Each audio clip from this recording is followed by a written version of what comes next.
Here's a new task for you. You have a deck with 4 cards, and you need to move them to calculated positions that are separated by some offset.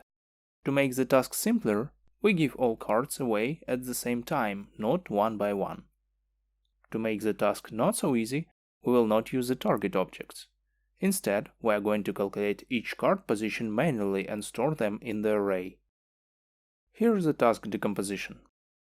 Add the cards anywhere in the scene. Their initial position is irrelevant.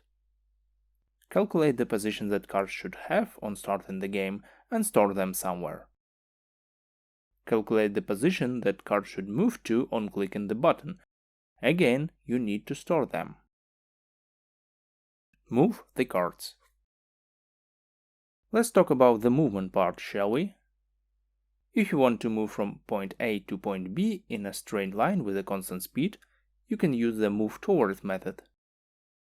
This static method exists for vector2 and vector3 structs. The MoveTowards method has 3 input parameters: the current position, the target position, and the step. The target position parameter is pretty self-explanatory. It's the place where the object should move to. The current position is usually equal to the transform position. The step is the distance that will be passed during each frame. As you probably know from the math classes, the distance is equal to speed v multiplied by time t. Both v and t were covered in the previous lecture. V is the float value stored in the speed field, and t is the time delta time. The method returns a new vector. So, you can move an object by using the following line inside the update. If you are confident that you can do those subtasks by yourself, feel free to pause the video at any point. Nice, so let's take a look at my solution.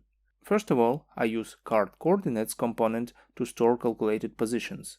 Inside the class, I calculate the position based on the starting coordinates and the offset value that I pass in the inspector.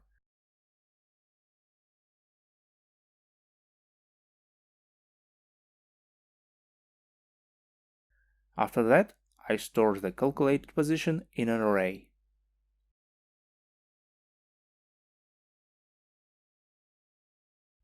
We need 2 card coordinates components in this scene, one for the initial card positions and another for the end or target card positions. Okay, calculating position is useful, but we need to pass those positions to the cards, right? For that, I use the deck position class. It stores both card coordinates components as well as the moving card components that are placed on the cards.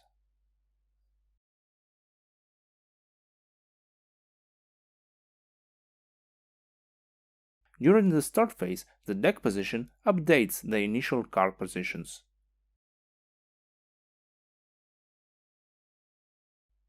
It also passes the target positions to the card, so they know where should they move to when the time has come. The big button triggers the deck position method called MoveCards. All it does is it allows the card script to start moving. Finally, the moving card script is responsible for the movement. When it's allowed to move by the Boolean value, it moves the card to the designated target coordinates using the MoveTowards method.